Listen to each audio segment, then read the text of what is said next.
Welcome to All Power to the Developing, a podcast of the Eastside Institute, where social justice, human development, and community building come together. This is where you will meet activists, artists, teachers, scholars, helpers, and healers who are bringing creativity, hope, and possibility to individuals and communities all over the world.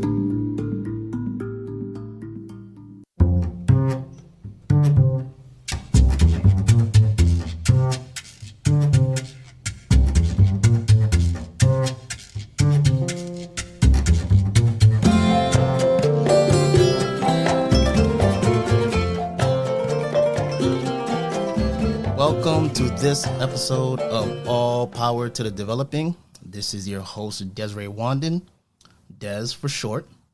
Today I have a very, very special guest with me. Today's relationship between humanity and the ecosystem is marked by significant challenges, including climate change, biodiversity loss, and pollution, underscoring the urgent need for sustainable practices. There is, however, growing global awareness and shift. Our guest today represents that shift. Dr. Jame McCray is an ecologist and choreographer whose work explores questions of place to three forms of inquiry: research, movement, and community engagement. Dr. Jame McCray, welcome to All Power to the Developing. Thanks so much for having me, Des. And how are you doing? Today is a beautiful, sunshiny day. I'm feeling energized and happy to be here. Yes. For those that do not know, Dr. Jame McCray was one of the presenters at the last Performing the World happenings. And we're very excited to have her on All Power to Developing. So where does your love of nature and dance, I thought that was very interesting that you kind of intersect our ecosystem with dance. Where does that begin for you? What is your love of nature, if it is a love, travel back for you? Yeah, it is most definitely a love, and I think I was born into the world with it. So I can remember back growing up in Brooklyn. I know folks don't think of that as a place that's filled with nature, but it is. So growing up, and there are ants hanging out on my block. There are little caterpillars, and these were my friends. And I was super, super protective of them. So, we had the other little boys on the block that would always try and mess with my small creatures, but really not on my watch. And so I have been communing with and defending, the other than human for pretty much my entire life. And my curiosity about the other than human has really always been here. And I got to explore that through ecology, through science, and it's really just been a complete through line. Running in parallel to that has also been my love of dance and movement. And I think that also comes from nature, right? You've got the tree branches and leaves that dance in the wind. If you see water moving across rocks, or the rhythm of the waves in the ocean, all of that is movement, and I've always reflected that. So my parents would always have me in like science stuff, after school programs, but also in dance because I just had to move, and they were very wonderful about helping me explore the things that I loved and connected with. Did you have dance inspirations at that age? Was there anyone you were kind of seeing maybe in the mainstream or on television or magazines that inspired you? Where did your love for dance come from? I really think my love of dance came from just a love of movement in general. When I was growing up, I really adored, old musicals, Singing in the Rain. Fred Astaire and Gene Kelly were huge for me. I watched a lot, probably every single movie that they were in. Even the bad ones like Xanadu, not great, but good dance sequences. Folks like Gregory Hines and the Nicholas brothers. I've always loved like Broadway musicals. So I remember one of the early ones I saw, Jelly's Last Jam, really amazing tap, right? So it's part of the blessing of growing up in New York City is having access to a lot of that um, musical theater and culture and performance. So Mhm. being able to go to that $20 if you are able to get up early and go for those first tickets. Well, back in the day, Yeah. their ticket prices are a little different these days. Yes, much more expensive. Earlier, you said that you were coming from Brooklyn, New York, and maybe there's the assumption because this is a city that there isn't much nature, but you said that there's nature all around us. Could you speak to that? Can you speak to maybe we have a certain idea of what nature is, like just this vast forest or this mountainous range, and we see this, and this is what the world shows us as nature. But you say nature is all around us. Could you speak a little bit about that and Absolutely. Yeah, so the concept that nature is a place that you have to go to and that human beings are separate from nature is a very, I think, Western view of how we exist on the planet.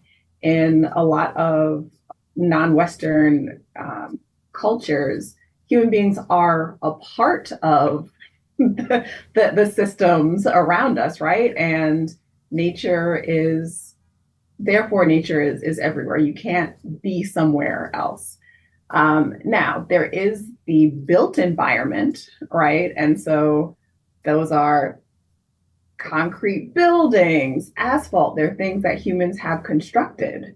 And we think of that for some reason as outside of nature, which is very odd because you wouldn't think of um, like a bird's nest as being outside of nature, right? But that is something that a bird went and built, right? It constructed mhm. this housing, and we do the same thing. So when I say that nature is always all around us, you just have to take a look. There are lots of living things, even in the heart of the city. There are the trees growing on the sidewalk. There are the dandelions that are sprouting from small cracks. There's that other than human um, all around us all the time. And if we pay attention to it and access it, we can start to, build those relationships and see how we are connected. Yeah. One of your missions is helping people foster a relationship with the planet. Now, relationships in general are very challenging, whether they're romantic, platonic, friendships. Relationships can be very challenging, but now this is fostering a relationship with the planet, which you said is alive all around us. Could you speak a little bit about what that means to you and how does one start to foster a relationship with the planet if maybe they're not too familiar with building a relationship with nature? Sure. I think that pretty much everyone is familiar with how you build a relationship in general, right? So one of the things that you start with is you start spending time together, right? So you can start spending time wherever you are. So this is taking a walk in your neighborhood. Then you want to notice what's going on with the other person, what's going on with your space, right? Are there particular trees? Are there particular animals that are living and sharing in the spaces that you're existing in? Um, you know, I also love libraries. Totally, I will nerd out on any and everything. And so you can find field guides and books, or maybe there is someone that is in your neighborhood that does something like a foraging walk, which, you go out and you walk with them around your space, and they can point out all the edible plants that are around that you wouldn't have noticed. That's nice, yeah. Right. So, you can, it's that spending time learning about what's around you. And that's a great way and pretty easy to start to build that relationship. And as a baseline, that's all you have to do. You can check out your surroundings. How do they change throughout the year? What is the rhythm of the place where you live? It's different. Winter, spring, summer, fall, what are the changes that you notice? And really, nothing is too small. Nothing is too small to notice. If we're going to continue with the analogy of a relationship, when maybe somebody has a particular thing they do with their hand, and when they do that, they're nervous, and so you see it and you're like, oh, okay, I know they're nervous in this instance. Perhaps there is a particular flower that comes up, like a crocus, every year by a particular spot in by a particular tree, and you go, oh, every time this comes up, I know that it's gonna, spring is near. We're finally gonna to move out. So it's just getting to know the place that is around you, and once you start understanding or being used to those rhythms, I think that's a great base for a nice, healthy, juicy relationship. Yeah. When you're saying of it reminds me of a bit of like indigenous civilizations.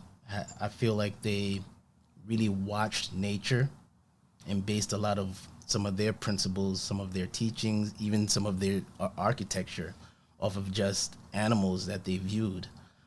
So when you're speaking of kind of witnessing nature and allowing information from nature to influence you, that's kind of something that I envision a little bit. Yeah, I feel like right now what we have is, because there is so much, we exist so much in our built environment. We exist so much where we have light inputs, right? That, allow us to stay up you can binge Netflix all night. Yep. Right. And so it takes your concentration off of the rhythms of the other living things that are going on around you. Right. And it focuses them on these things that humans have built. And indigenous groups, be they, Native Americans, be they, our ancestors from whichever African country you might be from, they existed in a time where, I guess, the rhythms in society was more connected. And as they moved into the modern times, there are certain cultures that still haven't lost that knowledge. Now, I'm a Black American, and I would say that the American culture is disconnected from those rhythms. So, I have to take some of those patterns and learnings from watching other cultures that are still more in tune. So, for example, like the time that I worked in the Peace Corps for 2 years in Samoa, and getting that perspective and cultural view of how to exist in the world. Getting a Afro-Indigenous culture in view, growing up, like my parents sent me to grade school called Little Sun People. So, it was very Pan-Africanist, we are Black American and we've been disconnected, but hey, these are ways in which we can connect and learn from the rhythms and the deep knowledge that our ancestors have had, and we can continue to bring those things forward. You alluded to something a little earlier about now that we have a lot more technology, staying up late with the cell phones, the pads, gaming for those that are into that. It seems that there's a lot more technology that is being traded in for the outdoor experience now, right? Even VR now is getting very popular, right? Well, why go to the park when you could go to the park in VR, right? It's like a little bit of a sentiment that's coming up. How do you feel like that really affects people's relationship with nature? Do you think that, what is your viewpoint on that? Do you feel people will eventually become totally disconnected, or do you feel that this is just a natural progression and we're still in a good place with nature, but I'm not kind of liking where this is going? Well, I think that technology is a tool, right? And so that it can be used in a way that is extremely helpful, or it can be used in a way that is detrimental to us. But it in and of itself is reasonably neutral. I feel like what we are also seeing in this time is a really beautiful movement of folks very intentionally saying, I want to connect with nature. Yes, yes. Right. So you've got groups like Outdoor Afro, Black Girl Environmentalist, Black Girls Hike Too, Melanin Base Camp. So there are all of these folks that are going, technology is wonderful and beautiful and it can help, and I also need these other things. I need to be able to look out on blue waters. I need to be able to look at trees blow in the wind. I need to be able to smell the rain fall, right? And so there are things that you can't get just in a isolated room. There are those you're accessing more of your senses when you are able to be out in a particular environment. And so I think that for us to actually be healthy as people, we're needing to engage all of those senses, and I feel like we're realizing that. And so there are a lot of folks that are very intentionally going outside. Yeah, you have to go outside. I was kind of like a little bit of a message to myself too. I used to live at the park, and then now Yeah. I'm kind of, as you get older, you kind of stay inside a little bit more. How has that been for you? Has your personal journey by technology muddied your relationship with nature as an ecologist? Has technology affected you in any of that way? Well, yeah, modern America. So for most of my day job currently, am I'm an administrator.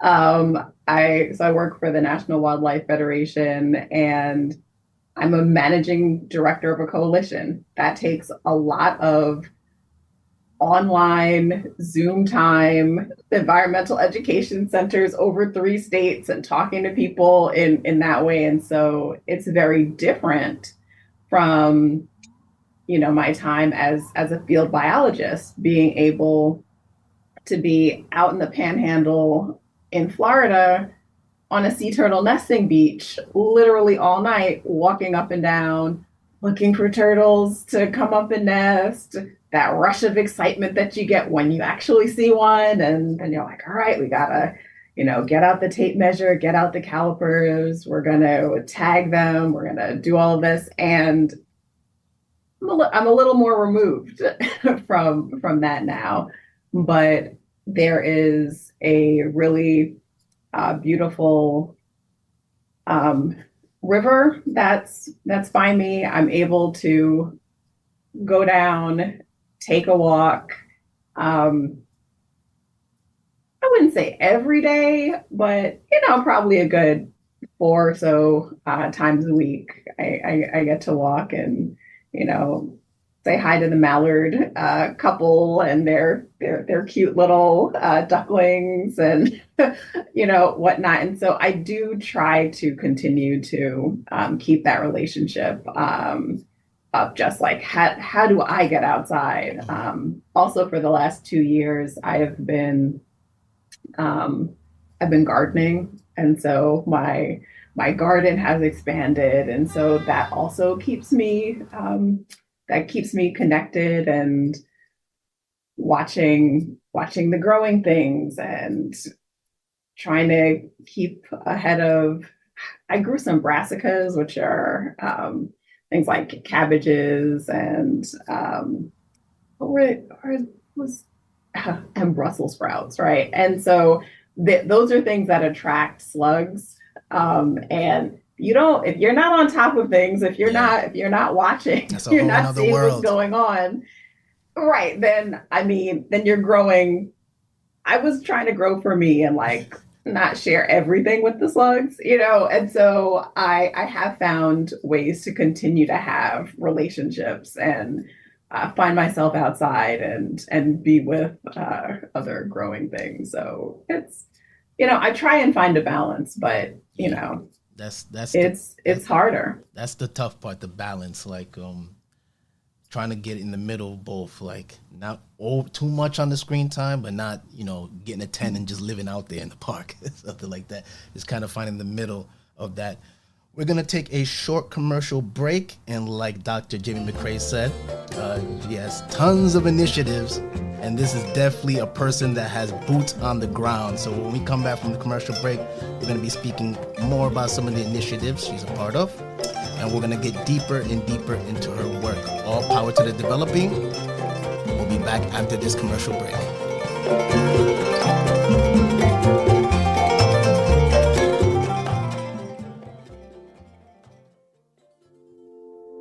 Hi, I'm Melissa Meyer, Associate Director of the Eastside Institute. Welcome to All Power to the Developing. I hope you're enjoying today's conversation. In each episode, we introduce you to some amazing performance activists, play revolutionaries, and developmentalists from around the world who talk to us about their creative grassroots efforts to build a better world. If you like what you hear, please follow and share the series. You can find us on Amazon, Spotify, and Podbean. We'd love to hear your comments and ideas. Like everything at the Institute, the growth of All Power to the Developing depends upon the people who create it and benefit from it. We hope you're one of them. Thanks for your support, and now back to our conversation.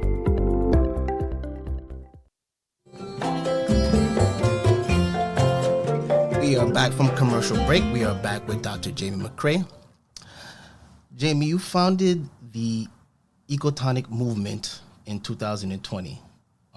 This is an initiative that you founded. Could you talk to us about this initiative and what inspired you to create it?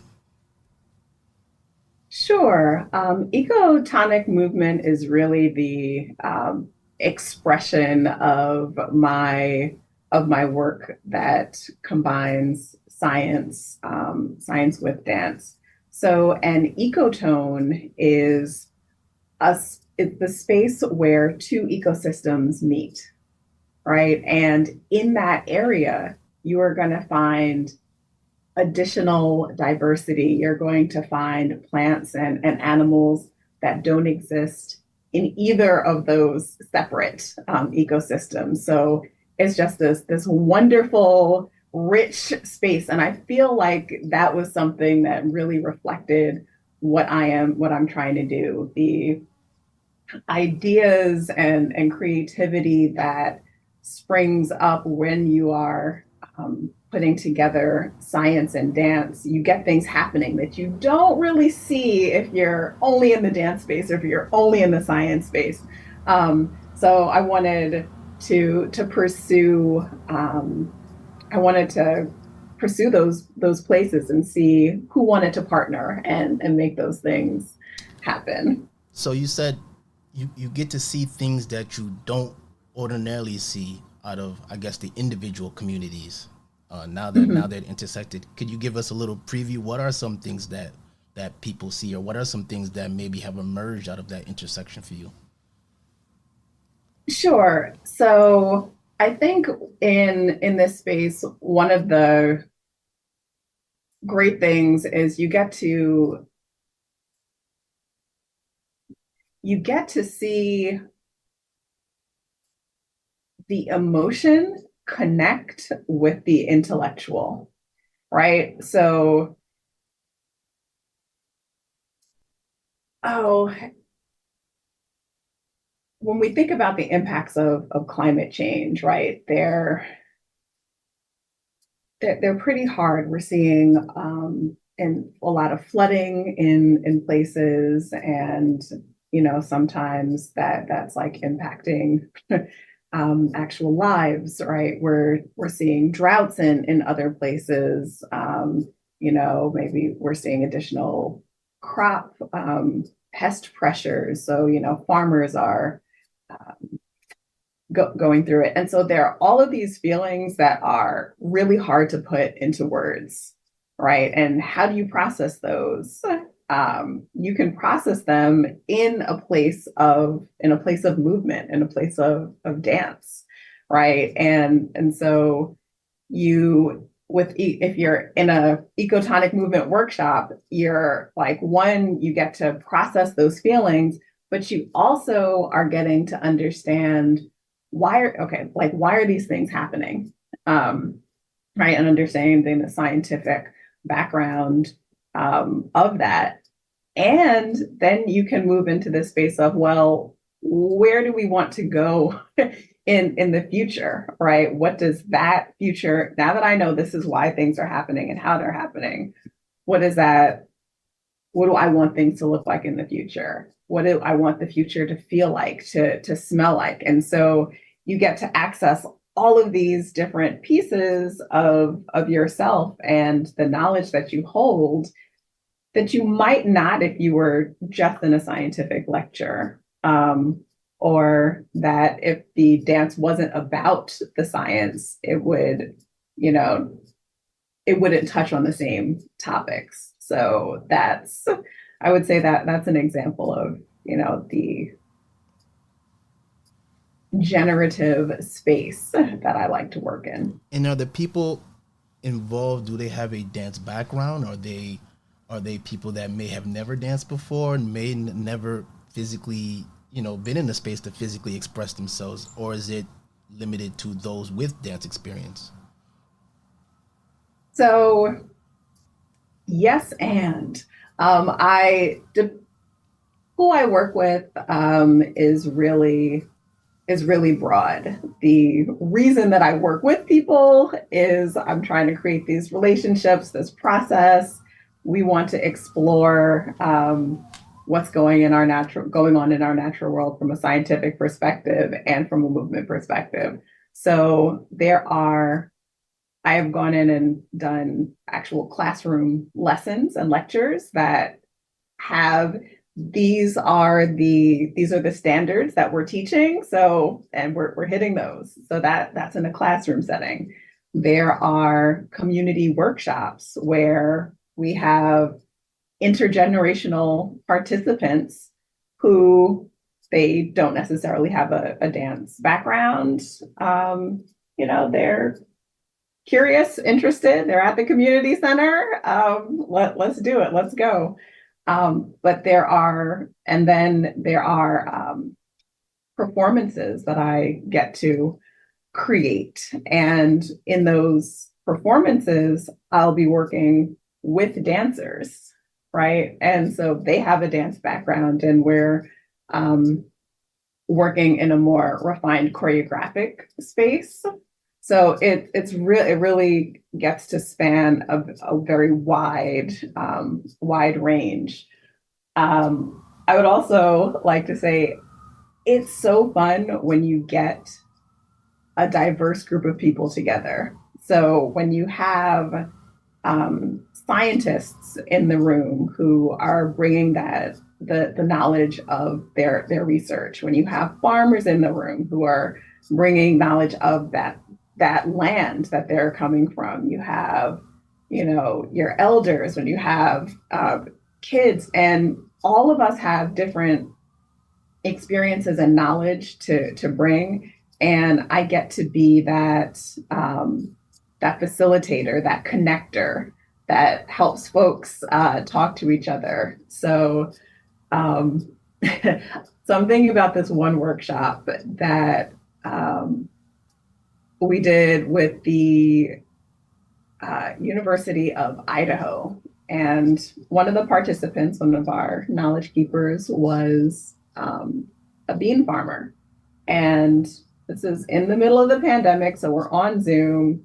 And we just, it starts out, they're leaning back, they've got their arms crossed, and it's like, all right, I don't know about this dance stuff, but I can be here and I can tell you about my, my beans and how they're growing and whatnot. And just as the workshop progressed, we're asking questions about your growing practices. What do you see? And we're turning the responses into movement. So the thing that you've just said is now reflected back at you. And then we're asking everyone to do those movements with us. And, it's really hard to be detached from your own experiences and words. So you want to now participate. And so by the end, yep. Farmer was also dancing with everyone, right? And so dancing in a movement gestural sense, like we did not have the farmer, do a triple pirouette. Yeah. There are different movement levels that you can access, but it's really a great way to share your knowledge and to build and develop relationships as you build and develop dances. Yeah. Something interesting that made me think of is you said dance and movement. Like when I think of dance, I automatically attach it to music. But when I think of movement, it doesn't necessarily have to be the music, right? And you spoke about how nature could be like the soundtrack. Watching some of the footage from some of your water walks, it seems like the nature is the soundtrack for your walks, as opposed to turning on the iPod and we're gonna jam onto this song in the park. The nature represents the soundtrack. So that was very amazing. Just thinking about that, and the farmers identifying with the movement because the movement represented their words, their emotions. Yeah. When I watched your presentation that you gave at PTW, you had something that said, "Why dance?" And there were bullet points behind it. Synthesize information in the mind and body. Connect with the human and the non-human. Express feelings that are hard to put into words. Access a space of creativity, helping us to articulate a vision of a thriving future. And all I thought people were doing was just dancing. Like people think we're just dancing and this is music and we like this music and we move to the left and we move to the right. But this to me really encapsulated some of the things we don't see in dance that we get from the dance. Could you speak to these bullet points that you did? These are amazing, by the way. Sure. So I feel like, well, one, you're a dancer, so I feel like you do know a little bit about this. Yeah. Is that there is dance that is for movement's sake, and it is just about the movement, and there is also dance that is narrative, right? That tells a story, that communicates about a particular thing. And what I love is narrative dance. And so One, the synthesizing information in the mind and body. Our bodies are really intelligent, and they hold information within us. So if you are learning about how water molecules move, and as they get extra heat, they move more, they expand, and that water expansion, because of that heat energy coming in, is how we're getting sea level rise, right? If you're literally in a group and you are moving together with more and more energy as you're bumping into people, you actually expand. It just happens. And so that is a way to physically like understand that concept of how sea level rise happens, right?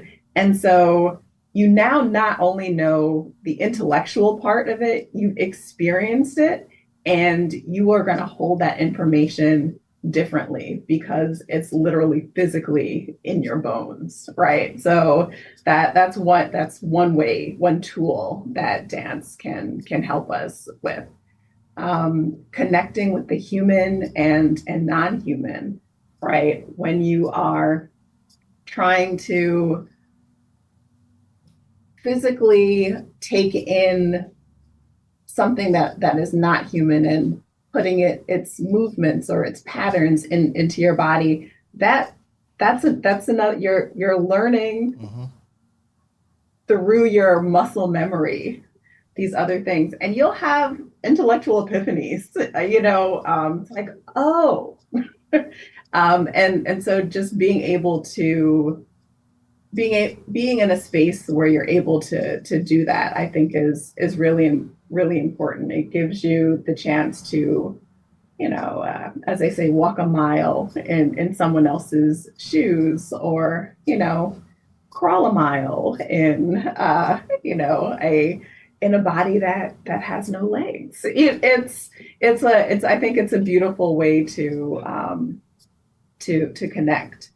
We talked a little bit about expressing feelings that are hard to put into words before, and I'm not sure if you're familiar, but there is real climate grief that people are experiencing as they're seeing how climate change is impacting us, and perhaps feeling some of the powerlessness or the seeming powerlessness that we have when we're thinking about these. How can we change these large systems?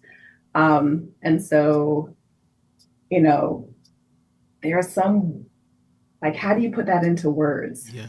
It can be so difficult, but you could put it into sound, you can put it into music, and that can be a way to express and share that, so you can process it, you can acknowledge it, and you don't stop there, because that's unhelpful. Right? You want to use that processing to move through it, and moving through is to that fourth bullet, where you're accessing that space of creativity to help articulate a vision of a thriving future. Because if we don't know what that future looks like, if we don't know what the future that we want looks like, how are we ever going to know how to get there? Yeah. Right? And so using that imaginative, creative, playful space to come up with, like, what do you want to be doing in the future? What do you want your great grandchildren to be able to experience, and to help us collectively come up with different futures with an S, right? Because it's not all going to look like the same thing. I really think dance and the arts in general are a really great way to manifest that. So once we have the vision, we can work on the steps, the very practical, policy-oriented, social, scientific steps that are going to be able to help get us there. Absolutely. these 4 bullet points are amazing. I hope people write them down and start exploring them themselves. Thank you for sharing that. As we start wrapping up, there are some things that you are working towards that are coming up, and some future plans. Speaking of future fields, but you got future plans. Oh yeah. A lot of future plans. Could we speak about some of these things that that people might have to look forward to in the near future, and then also speak about some of the initiatives that you're thinking of for the long term? Sure. So, I mean, as I move forward, I definitely am interested in creating as much of this ecotonic movement, science, art in the world. So if this is resonating with folks, ecotonicmovement.org, contact me. I'd love to connect and birth more of these wonderful projects in the world. Some of my specific initiatives that are coming up, I'm working with the Dance Exchange this summer on a climate institute.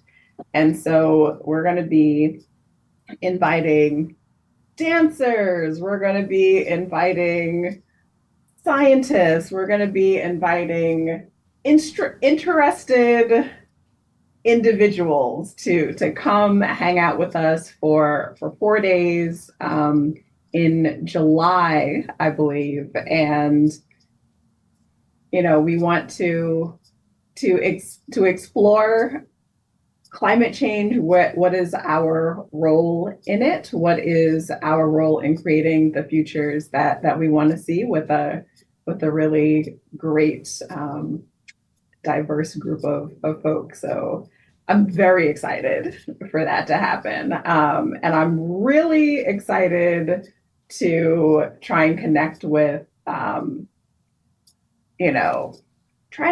some men, fellas.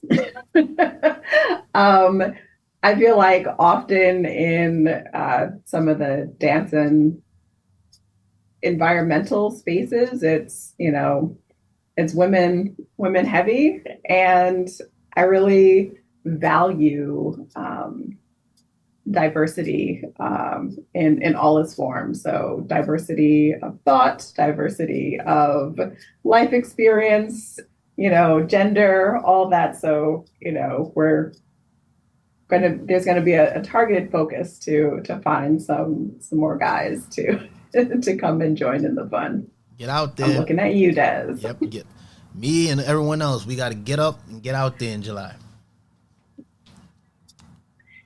Yeah. So another project that I'm working on birthing into the world is an initiative called Forever Wild Airs, and I'm working on this with my mother, and it is a retreat space, a science dance institute, if you will, that is located in the Catskills on a 28-acre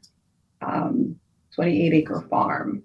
And we are really, really excited about getting that off the ground, being able to host residencies, being able to host workshops, being able to host leadership retreats for other folks that are really thinking about building these beautiful, thriving future worlds. And, we want to create a place that allows folks to do that. And the name Forever Wild Airs is a tribute to my grandmother, my maternal grandmother, Dolly Robinson.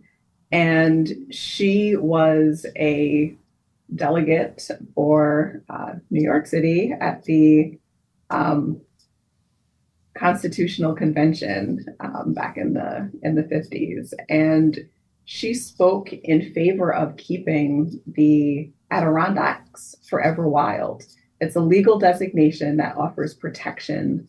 It's the highest form of protection that you can have for land.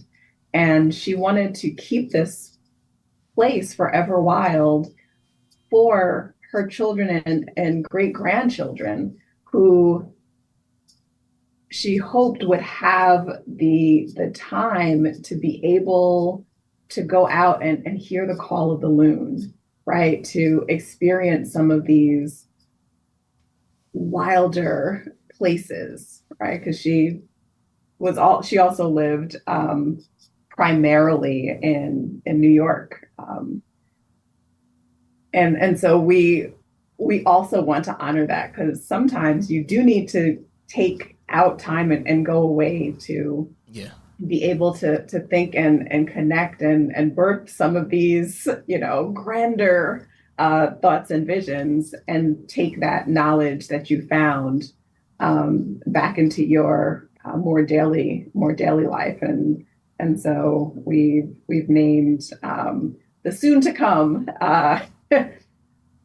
organization Forever Wild Heirs. So we're currently working on, getting the 501c3, et cetera, up and running. But if you are interested in, hosting leadership retreats and all of that now, we are able to do that.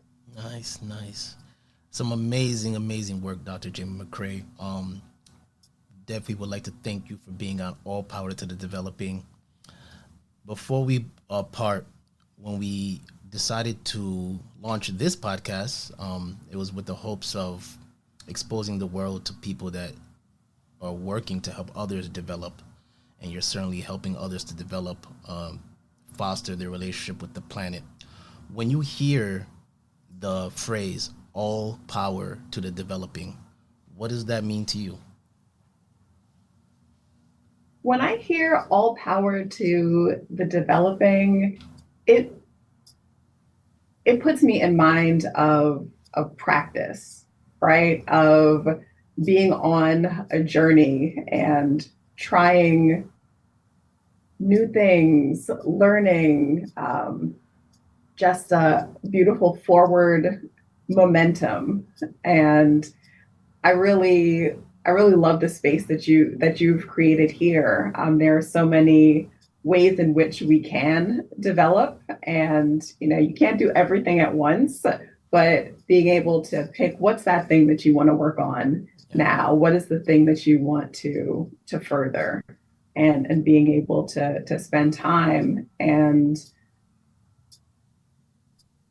developing as something that is happening, not a space of all power to the developed, like we're done, but that growing, I really love it. Yeah, keep the ball rolling, just like you're always keeping the ball rolling. And we would like to tell people, if they would like to support All Power to Developing, we are available on most all digital streaming platforms. You could also write to us at podcast@eastsideinstitute.org and let us know what you love about the episode. I'm sure many people are going to love this episode, so write to us. Let us know what you loved, and we would love to read your response at the end of the episode. We are going to put Dr. Jame McCray's information in the description, and if you would like to keep in touch with her and all the initiatives she has to offer, it will gladly be there for you. Once again, this is Desire Wandan, Dr. Jame McCray, All Power to the Developing, and thank you. Thank you so much, Des.